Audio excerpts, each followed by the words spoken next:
Actor Rajinikanth அவரோட ரெண்டாவது மகளான சௌந்தர்யா டைரக்ட் பண்ண போற சௌரவ் கங்குலியோட பயோபிக்ல கேமியோ ரோல்ல நடிக்க இருக்கிறதா சொல்றாங்க. ரஜினிகாந்த் நடிப்புல இப்ப வேட்டையன் படம் உருவாகிட்டு வருது. ஜெய்பீம் டைரக்டர் ஞானவேல் டைரக்ட் பண்ற படத்துல ரஜினிகாந்த் கூட சேர்ந்து அமிதாப் பச்சன், ஃபஹத் ஃபாசில், ராணா டக்பதி, மஞ்சு வாரியர், ரித்திகா சிங் அப்படின்னு மிகப்பெரிய நட்சத்திர பட்டாலுமே இந்த படத்துல நடிச்சிட்டு வராங்க. லைகா கம்பெனி தயாரிக்கிற இந்த படத்துக்கு அனிருத் இசையமைக்கிறாரு. இந்த படத்தோட ஷூட்டிங் இப்போ இறுதி கட்டத்தை எட்டி இருக்கு. இதுக்கப்புறம் லோகேஷ் கனகராஜ் டைரக்ட் பண்ற தலைவர் 171 படத்துல நடிக்க இருக்காரு ரஜினி. இந்த படத்தை சன் பிக்சர்ஸ் கம்பெனி தயாரிக்கிறாங்க.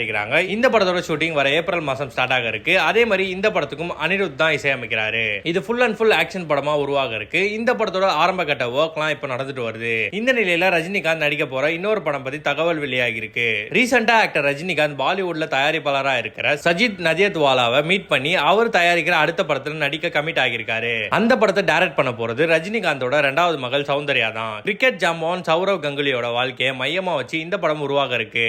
இதுல கங்குலியா பாலிவுட் ஆக்டர் ஆயுஷ்மான் குரானா நடிக்க இருக்காரு. இதுக்காக அவரு இப்ப கிரிக்கெட் ட்ரைனிங் பண்ணிட்டு வராரு. இந்த படத்துல தான் ரஜினிகாந்த் கேமியோ ரோல்ல நடிக்க இருக்காரு. ரீசெண்டா அவரோட மூத்த மகள் டைரக்ட் பண்ண லால் சலாம் படத்துல கேமியோ ரோல்ல நடிச்சிருந்த ரஜினி இப்போ ரெண்டாவது மகளோட படத்துலயும் அதே மாதிரி நடிக்க இருக்காரு. ஏற்கனவே சௌந்தர்யா டைரக்ஷன்ல கோச் ரயான் அப்படிங்கிற படத்துல ரஜினிகாந்த் நடிச்சிருந்தாரு. சோ மக்களே, இத பத்தி நீங்க என்ன நினைக்கிறீங்க அப்படின்னு சொல்லிட்டு என் கூட கமெண்ட் செக்ஷன்ல ஷேர் பண்ணுங்க.